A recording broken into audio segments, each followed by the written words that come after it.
Jewish nation, of the Jewish collective soul. So I'm talking about this now for 6 weeks. This one piece. Rabbi Yehuda gives this list of the special underlying qualities of the Jewish nation. But he said a list, 5 of them, 5 main characteristics that are special to us. Last week we spoke about prophecy, and this we're going to speak about Kedusha. So I'm going to come back to this in a minute. He says that's the highest one of all, is Kedusha. We call that holiness, bad translation. I'll get back to it in a minute. Kedusha. I want to give another introduction. I keep giving introductions because it needs a lot of introductions. It's a deep subject. So why is it so important to talk about what's special about us? Why is it something we want to talk about a lot? We want to really delve into that, identify the special national qualities that we have, and be very aware of them and how they manifest. Why is that so important? So I want to tell you something from one of Rabbi Nachman's stories. One of Rabbi Nachman's stories, a story that's an amazing, terrific story. It's called, in Hebrew, it's called Habanim Shenechlefu. In English, that means the exchanged children. I don't know if you guys ever saw this story. Oh, very good. Okay, so the story I love. It's an amazing story. So I want to tell you about it a little bit, just very briefly, because he's talking about this. He's bringing over the same idea. It's actually a little different. I want to point that out also, but it's more or less the same idea. The story is like this. You have a king, and his wife is expecting a baby, and at the same time, there's a maidservant who's also expecting a baby in the palace. So they both have baby boys, and then the midwife gets this mischievous urge and she switches them, right? So it turns out the one that everyone thinks is the prince is the son of the servant. Mm-hmm. And the one that everyone thinks is the servant is actually the prince, right? And they grow up like that, and it's really the wrong one thinking he's the other one, right? And they have different characteristics than usual. Like it turns out, like the people that everyone thinks is the prince, he's a little bit more like crude type of guy and earthly, and the son of the servant is a little bit more spiritual and intellectual, so that's strange, but nobody knows what that is, And then at a certain point, what happens is the the midwife, she tells someone what she did. So then it starts going all around, everyone's talking about it, and it becomes a big talk, and now nobody knows who's who, including them themselves. They don't know if it's true or not, right? So it's chaos. So basically what happens is, so the one who's the assumed king does what most kings would do, which is kick out the servant, right? Because he's challenging his identity and his throne, right? Right. So he kicks him out. And so then the rest of the story is about this servant who's not actually a servant. He's actually the prince, but he doesn't know. He doesn't know if he's a prince or a servant, okay? And he's kicked out, and he's real bitter because he's kicked out for nothing. So then it's the rest of his life. It's a very interesting story about this person trying to figure out what's going on in life. At first, he's really angry because he was treated so unfairly, and he goes and he's going to bars, he's going to prostitutes, he's doing everything bad, because he's so angry, And then after a while, he says, what's going on with all this anyway? Why did this happen? What's behind all this? He starts to look deeper, and he says, there must be some purpose in what I'm going through. I must be being led somewhere by something. There must be something going on here, So he starts to seek Hashem. That's the story. He starts to seek the meaning of life. And the rest of the story is about him seeking, so it's really cool. It's a bunch of aspects. He gets lost in his forests. And basically he has a lot of tests and a lot of stages, and he gradually passes tests, and he goes up higher levels. And, at first he's really scared, and he doesn't know what he's doing, and then he starts to see the beauty in nature. And it's very interesting, very amazing story. Eventually he meets a tzaddik. Tzaddik guides him, and he goes from level to level till basically he starts to become a tzaddik himself, this guy, And then the tzaddik sends him on missions, what he has to do to really perfect himself. And he goes on these missions, he goes over here to this country, he does this and that. And then the main thing is, after the whole story, when he gets up to the highest level, it said, then he knew that he was the Ben HaMelech, only then did he know that he was the prince. So that's the point of the story. The point of the story is that, okay, that's the story, right? When he was on the highest level, then he was sure he was the prince already. He never knew the whole time. And when he worked through all these difficult life experiences and all these tests, and he get higher and higher levels, and Hashem helped him to go up, eventually he knew he was the Ben Melech. That's the story. There's a lot of allegory and hints in the story, but the main idea on one foot, the main of the story is that like he's everyone. That's us. You can understand as us as individuals and us as a nation. That let's talk about individuals. Individual, we have in us different aspects. We have in us a lot of drives, a lot of desires, a lot of fears, and those things like impel us in different directions, right? And then we also have a higher side. We have a divine soul, which impels us towards, or which guides us towards, sort of freedom. We choose to do things which are really meaningful, So that's the other side of us. So inside each person, there's this question: am I a servant or am I a prince? We all have that question. Like on some levels, people look at themselves like they're servants. They feel like, okay, I have these drives, all these desires, I have this laziness, I have this, I have that, and I have to work with that, They feel like they're impelled to follow the lower side to some extent, because they're subservient to it, I can't go against all my drives. I have to go and be subservient to them, so that people feel like a servant. Hold on 1 second, Moshe. On the other hand, people realize that they have ideals and they have bigger goals than just making myself feel comfortable, Ambitions. Yeah, and we could say ambitions. That's I'm not sure if that's the right word. I would call it ideals. And they have idealism. They have selflessness. They have that in them. So every person has that inner struggle. Yes, Moshe? Question? It's just a comment. I think that same relationship applies to our parents, our actual parents. As in a lot of ways, I serve my parents. I have to do chores around the house. I have to help clean. I have to help cook. I have to do things for my parents, even though I don't like them. But on the other hand, in relation to my parents, I am like a prince. I'm my parents' pride. Right. They're proud of me. They show me off to their friends. Look at my son. Look at how well he does. Look at how he's a good Jew. He's a good student. Okay. So it That's applies good. Okay. to our parents as well. Nice. Okay. So anyway, so that's the inner struggle in us, that we don't really know who we are.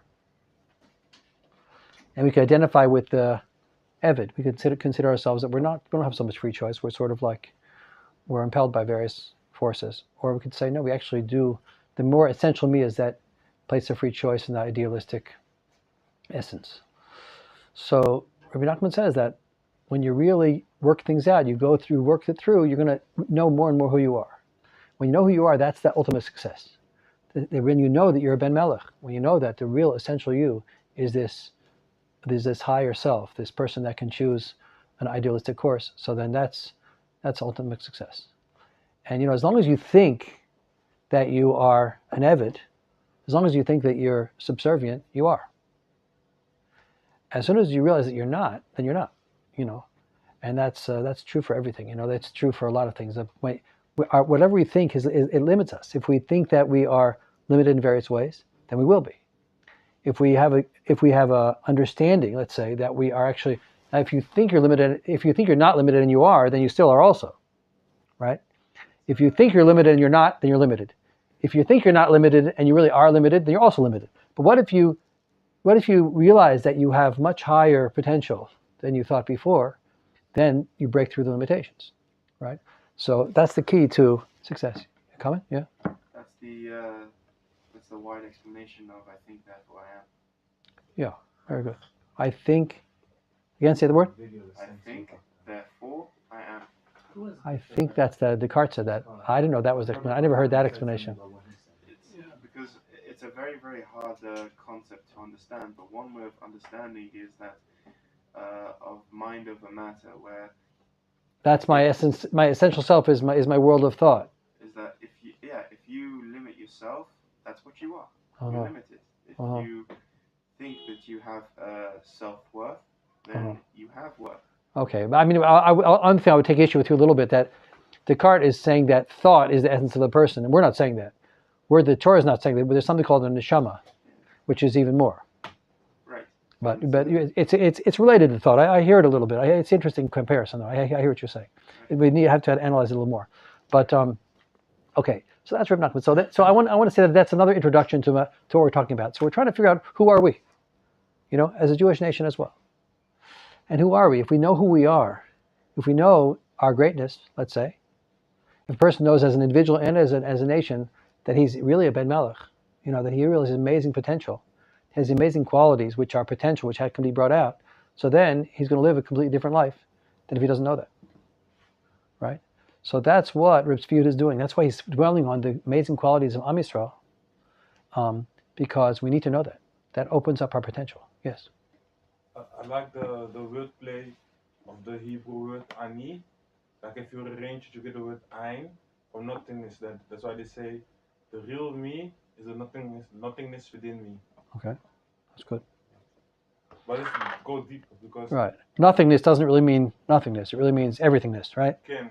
Very good. Because you want not limit yourself with. Very good. So you say. Yeah. Infinite. It's interesting. I think there's a little bit different angle here in Reb Yehuda than there is in Rabbi Nachman's story, in a certain way. I just want to point it out briefly. That in Rabbi Nachman's story, at least the way the commentaries explain it, so he's talking about two things. That he's talking about the individuals, every Jewish individual, let's say, or it could be every person in the world in some ways he's talking about. And he's talking about the Jewish nation also. And Rabbi Yehuda is doing something that's sort of a combination. He's saying that every individual is part of the Jewish nation. And it's another chiddush. That he's saying, because we're part of the Jewish nation, because we are all connected to the national soul, that's where we get all of our lofty qualities from. So as an individual, if I was just an individual alone, without being connected to the Jewish national soul, I wouldn't have all these qualities. I wouldn't have all the things we're listing now. Prophecy and all those other things. But the way I get them is because I'm connected to the national soul, which we acquired, which Hashem brought into us through this whole process of the Jewish history, going out of Egypt, getting the Torah, getting the Mishkan. So because I'm connected to that higher truth, higher reality, that's a better word, therefore I have this in me myself. So it's a new angle on the same idea.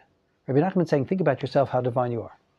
Or think about your nation, how divine the nation is. And Rabbi Yehuda is saying, a combination, saying, think about yourself, how divine you are because you're part of the nation. Asher bachar banu mikol ha'am, kol ha'amim, kol ha'amim. You chose it from all the nations, and then you gave us the Torah because we are that unique nation. Okay, so I want to say one more thing. Again, another introduction here. I read this week in the Alone that Machon Meir puts out. They have an incredible story from Israeli Baal Tshuva. Beautiful story here. He now lives in Tel Aviv. His name is Uri Melamed, and he just writes so beautifully. I'm really moved by the article. And basically, his story, he brought up in a very secular family, and he went to Europe. He wanted to go to Europe, like a lot of Israelis want to go to Europe, And so it doesn't work out like that. It's very interesting. So he went to Europe. He went to France, and he got into food. Like France is the place of food, So he started studying food and cooking, and he was like really into it, And he was over there, and then he describes something happened to him. Listen to this, really interesting. He was a thinking person, he had philosophical depth to him also, seems like, but he didn't, he wasn't interested in Judaism really until he went to France. And then what happened is he was in this 3 years over there. He was studying food, becoming a cook and a this and that. And then what happened was, I'm going to read to you, Sichot kol garti b'Tzarfat shlosh shanim. V'tiptir v'saviva inyan hazeh. I was in France for 3 years, and I was like going crazy over the food thing. V'yachad im zot, Moshe Melamed, Sham gam hivshila hatshuva shali. Also there, the my tshuva started to cook up. I started to get tshuva. Why? Keshata ba'aretz, gam imata chiloni gamor atadayin b'toch hamiskak. He says, when you live in Eretz Yisrael, even if you're not observant, you're inside the Jewish world. The center of the Jewish Yesh avira shel Yahadut savivach. There's an atmosphere of Jewishness around you in Eretz Yisrael. Lumatzot. On the other hand, kishata b'chutz la'aretz. However, when you are in chutz la'aretz, pitom zenelam. There's no more Jewish world. You're in a non-Jewish world, right? B'shlav hahu hashayla shetzitali et hachipus haruchani hilo hashayla im yesh borei olam u'ma tachlit. So at that time, the question that lit me up, that lit up my search, my spiritual search, was not, is there a Hashem in the world? And what's the purpose of life? That wasn't what I was thinking about anymore. That I thought about when in the early years. I used to think about that philosophical, big picture. Now I thought about something else. Now a new question came up to me. Ela mi ani? Who am I? Uma zeh omer liyot Yehudi. What does that mean to be a Jew? That was a new question. He never thought about it before. You have an Israeli, secular Israeli, who lives here. They don't think so much about who am I, what does it mean to be Jewish. It's a fact. I'm just Jewish, But then when they go in Chutz La'aretz and you're not Jewish, so then all of a sudden the question is, oh wow, there's something different about me, So he said, Pitom havanti shani chelek meratzef shel 3,500 shana. I realized that I'm part of a 3,500 year history. That occurred to me. Secular Jews don't think of that, usually. He always saw himself as part of a big, big history. Shlihudim yesh Elokim. That Jews have Elokim. They have Hashem, Torah, Mitzvah. V'hargashti sha'ani rotze lekachet chelek b'sipur zeh. I started to want to be part of this story. I realized that I was in the story and I wanted to be part of it. I want to go into it, And then, kishigarti b'chutz la'aretz zeh shani Yehudi pitom ne'inyan. All of a sudden, the fact that I'm Jewish, that it became something interesting, being Jewish, because no one else was. I also started thinking, what does it mean to be Jewish?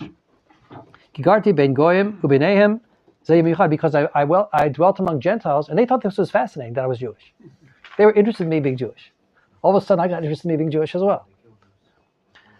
But Kufahi, here we're talking about very nice Gentiles. But Kufahi, echad mechaverai hayakomer min Nicaragua. He was friends with a priest from Nicaragua, one of his friends.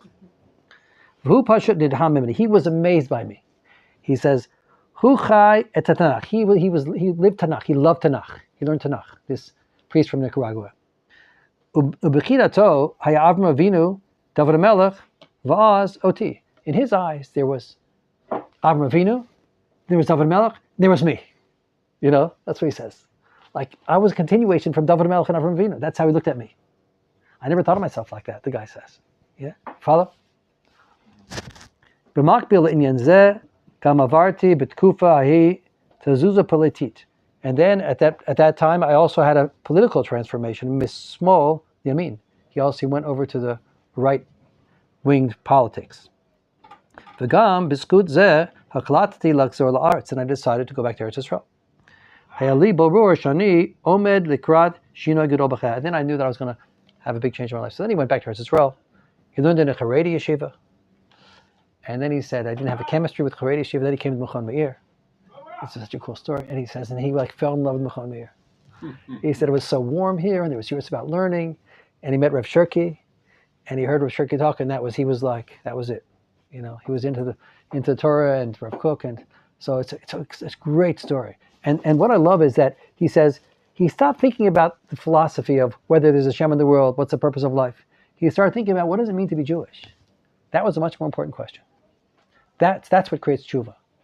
That's what he's saying. Not the other questions are also important, sort of, but more important is that when you realize you're Jewish, you realize that you are a prince.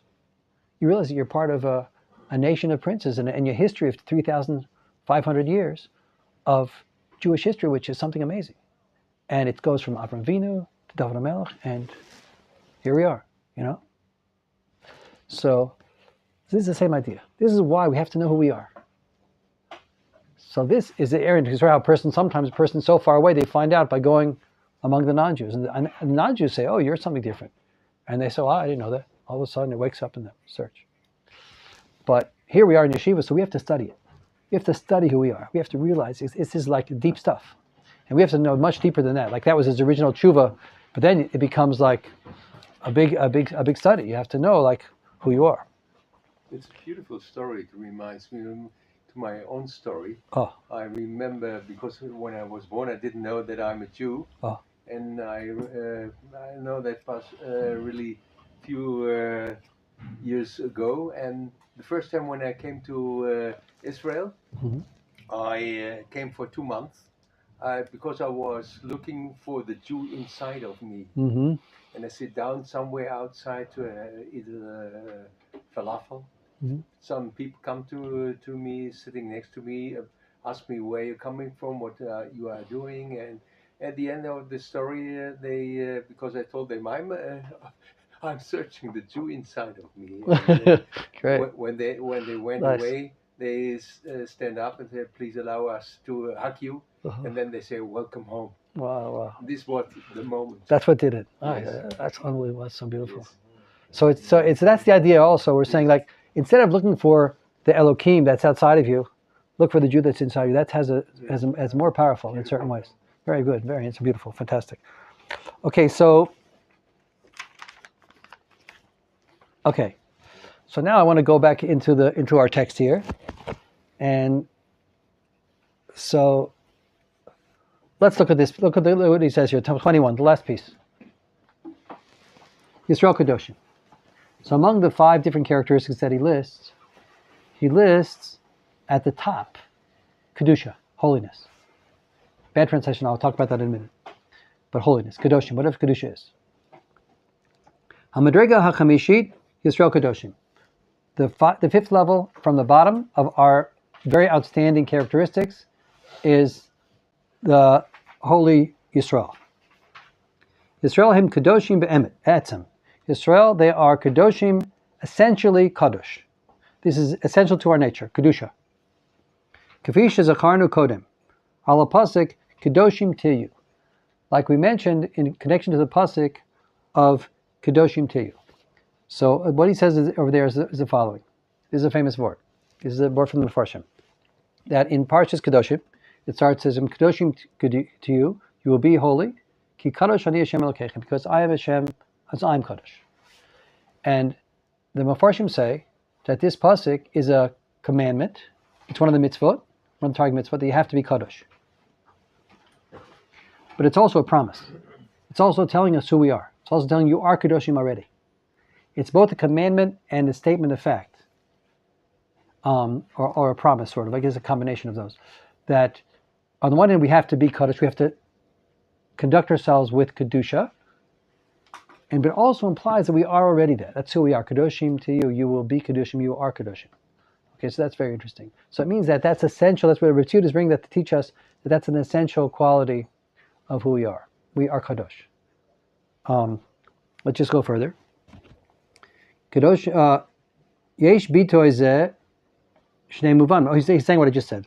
Yesh lebitoy zeh shnei muvanim. This expression has 2 meanings. When it says Kadoshim, you will be Kadosh.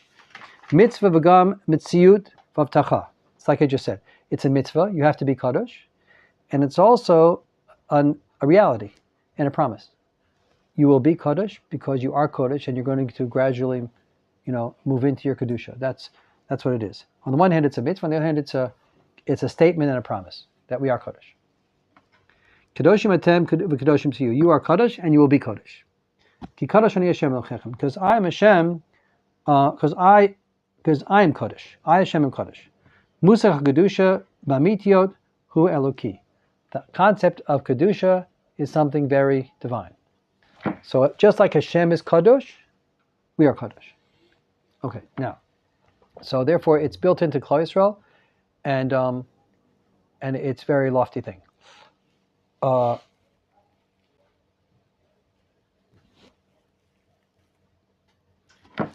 kind of like acting responsible because you are responsible. Very good, beautiful, correct, right, yeah. Let me explain that a little bit. First, there's a number of things I want to say here. Just trying to figure out where to go next. So, the mitzvah of kadoshim to you, that you should be kadoshim. Rashi says it means Perushim min arayot. That's what Rashi says it means. He picks that out. Rashi, very interesting. Rashi says it means from sexual licentiousness. That's the essence of kedusha. That we have to be modest and make limitations and walls. And in other words, our sexuality should be focused and within the proper time and place, person, etc. So that's the key to kedusha, according to Rashi. The Ramban says it means in our general hanhaga. He talks about that's whole shmuz in the Ramban. The Ramban says that a person could actually do mitzvahs and still not be kaddish because he's really sort of hedonistic. He's living a hedonistic lifestyle and doing all kinds of things that he wants to do and sort of like running after his desires, and still he could clothe in the mitzvot. So there's something called he calls it navel b'shus Torah. So basically, it has to do with a certain focus, a certain type of focus. Both Rashi and the Ramban are saying like this: the focus of it has to do with what the story I just said, the ideas I just said. Being kaddish. So what's the word kaddish? What does the word kaddish mean? The translation is holiness. Holiness doesn't mean anything. I don't know what holiness is. You know, it's certain things. They have these random translations, and I don't. The word holiness, I don't know. Whether you break it down to nothing, I don't know. That's how they translate kadosh. You have to go back to the Hebrew. You know. So what's kadosh? So kadosh means set aside. And Rashi says that in another place. It means set aside. It usually means set aside for good. Sometimes it means set aside for something else. But it means set aside. And so, it has to do with something else also. It has to do with, for example, if you look at the different psukim, I'll tell you another pasuk in Parshas Tzitzis. Talk about kedusha, right? It says, "V'zulam tzitzis al konfeg v'dehem b'rosam v'znu al tzitzis kanaf b'silachetz v'yel b'tzitzis v'rosam so uz kartemes kol mitzvos Hashem v'asisam asam." You put on the tzitzis, remember all the mitzvahs of Hashem, and you do them. V'asisam v'sem kedushim le'elokechem, and you'll be kadosh. Right? You do all the mitzvahs, and you'll be kadosh. Ani Hashem Elokechem Asher Tzisich Me'eretz Mitzrayim Yosechem Elokim. I'm Hashem brought you out of Eretz Mitzrayim to be for you Elokim. So you put on your tzitzis, and you'll remember the mitzvahs. It'll be kadosh. Okay, because I am Hashem who brought you out of Eretz Mitzrayim. Okay, so there's a connection between us being kadosh and Hashem. Hashem is kadosh, and we're kadosh. What do you mean kadosh? And what do you mean when you do the mitzvahs? You'll be kadosh. So it means like this. It means that, so Rabbi Yehuda is explaining here that this kedusha we have, we have it already. He created us as an Am. He brought us out of Mitzrayim. He endowed us with kedusha. We have this. Only thing is, there's an element of choice. You have to connect to it. You have to bring it out. You do the mitzvahs and you bring out your kedusha. But kedusha we have essentially. So what is kedusha? It's set aside. What do you mean? So basically, I would say it means like this. Just like Hashem is not dependent on anything, is not actually influenced by anything. He doesn't really receive anything. He's always giving, he's always independent. That's Hashem's kedusha. So that means he's separate. He's separate from influence. That's what kedusha means. And so the same thing us. We, Klal Yisrael, we are actually not dependent on things. We are not dependent on getting things so much. We are not influenced by things so much. We have an inner motivation, which is our essence. We have the desire to give, to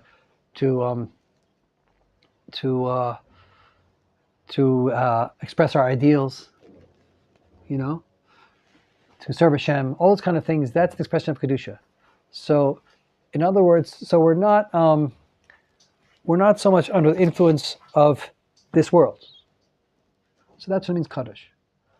So when you do the mitzvahs, that's in the Parsha Tzitzis, it says, when you'll remember to do the mitzvahs, you look at the tzitzis, you remember the mitzvahs, and then you will be kaddish. Now we're really, through this, you are kaddish already. We're already kaddish. We're already, basically, that's our deeper selves, is we're not pulled after things from this world. We are doers, we are idealists.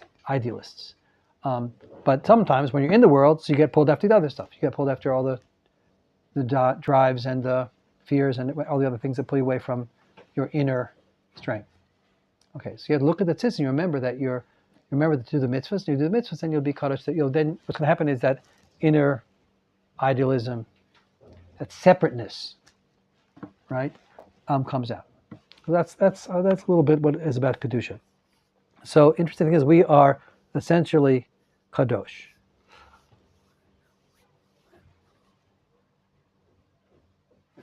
So, because it says that all the other mitzvahs are also based on the mitzvah of tzitzit, right? Which kind of goes along exactly with They remind you to do all the mitzvahs. so Yeah. to remember that you're And that brings you to Kedusha. have kedusha is like the basis for all the mitzvahs. Yeah, very good. You'll do all the mitzvahs and you'll be Kodesh. By doing the mitzvahs, that brings you out of your attachments to this world. And then the inner fire gets lit up, Now, we're different from other nations that way also. There's a small point. Other nations don't have the same Kedusha as Klal Yisrael, which is a big shmooze, but they have, it's the way the Maral talks about it, they're more part of nature. Like there's a world of nature with, minerals, vegetables, animals, plants, animals, and humans. And even humans, even though they have free choice, they are also subject to instinct and various things like that, right? But then Jews are sort of above that. The Jews are different. We're not part of nature so much. We can transcend nature. We have this kedusha, which is exceptional. I want to tell you something else, just another point over here. That I saw a very interesting article about anti-Semitism. I want to just mention this briefly. Because I think it also has to do with what we're talking about, knowing who we are, knowing how we're different. So I saw this guy wrote, he's actually a Ben Noach, he's a very, very good writer. He's a lawyer in Miami. He's a good writer. So he wrote like this, he says that there's an idea that Jews try to fight anti-Semitism, in Chutz La'aretz. And we're very strong, we're very fierce fighting anti-Semitism, And the Jews, when we had, after the Holocaust, we used that to fight anti-Semitism. That became a very powerful tool in our hands.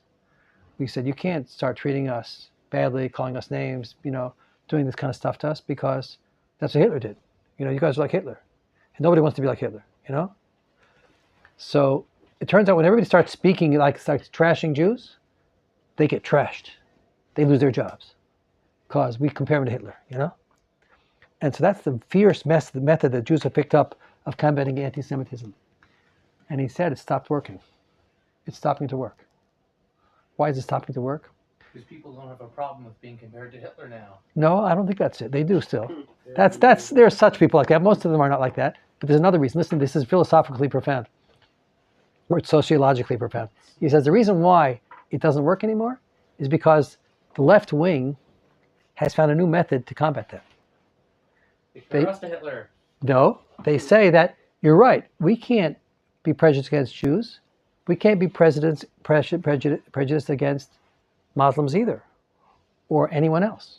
In other words, everybody's like that. In other words, maybe there'll be a Holocaust against that one. Maybe there'll be a Holocaust against this one. So how are you different from anyone else?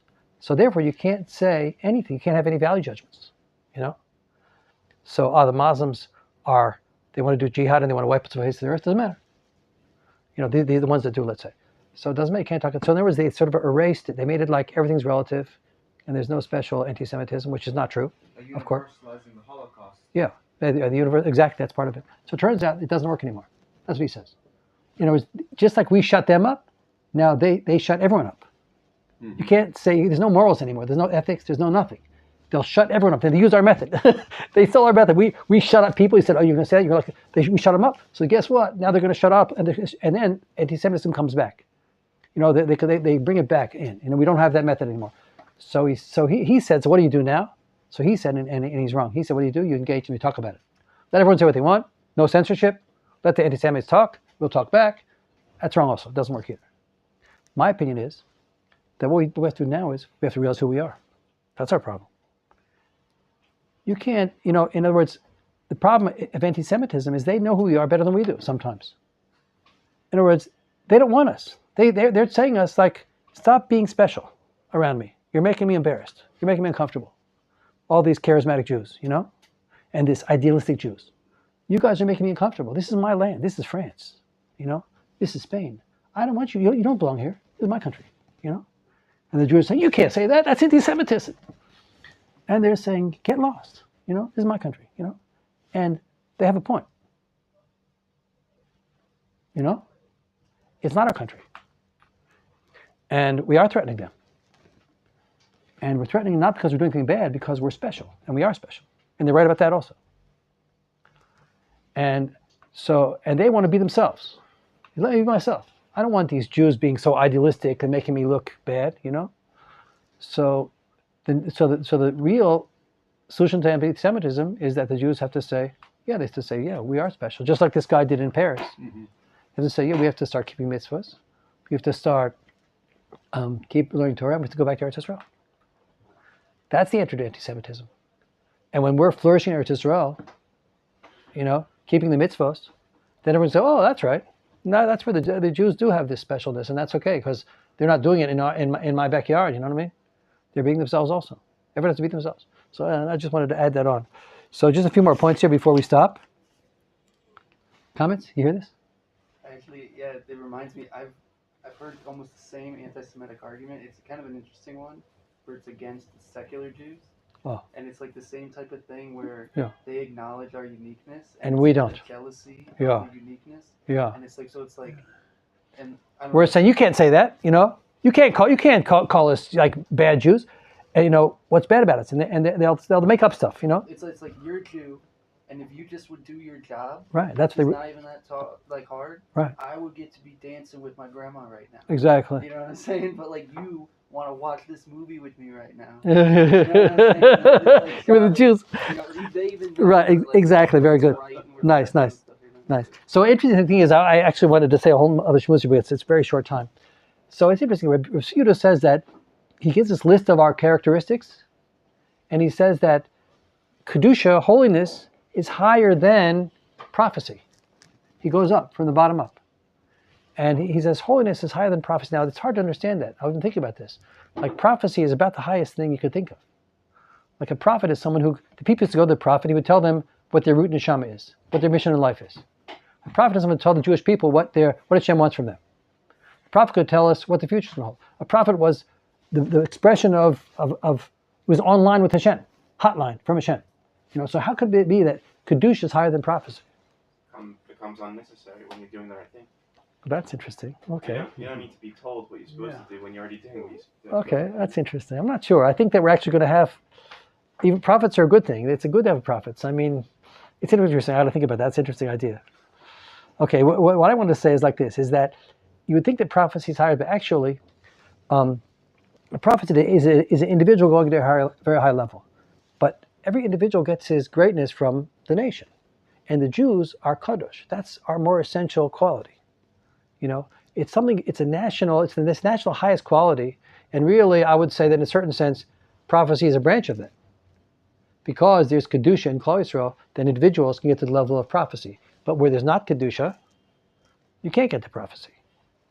And so the fact that we're kadosh, you know, like every Jew that's doing a mitzvah is connecting to his kedusha. Like that's very high. Maybe that's higher than prophecy in certain ways. That the whole nation is plugging into the kedusha of Am Yisrael. Like when you do a mitzvah, what happens is you're not seeking self-gratification. You're not seeking to build yourself. You know, you're not following your instincts. You're doing something which is really transcendent. That's kedusha. Mm-hmm. You're plugging into something in such high ideals. They're even higher than we can imagine. They're Hashem's ideals, which we're plugging into and moving towards that direction. So as we do mitzvahs, we connect to our kedusha, and our kedusha is the highest thing in David. Could it be that prophecy is at the individual level, whereas kedusha is at the level of klal? That's what I'm trying to say. Ah, very good. Okay. Yes. So in other words, that makes it greater. Yeah. Exactly. I mean, there's a certain prophecy at the klal also. There's a b'nei neviim, but it's all dependent on kedusha. It comes out of kedusha. So it's basically very good. Well, we have this place. If you don't have, you will be prophets for. Right. Like you will have prophets, but you will be. You will be a nation of prophets. Yeah. A nation of priests. Yeah. I think you're right. I'm not sure about that actually. The center, right? What? The Kohanim are the center, like not the. Yeah. Not the Levites. Okay, maybe. Interesting. Okay, we opened this up. Okay, we'll stop here. HaRav.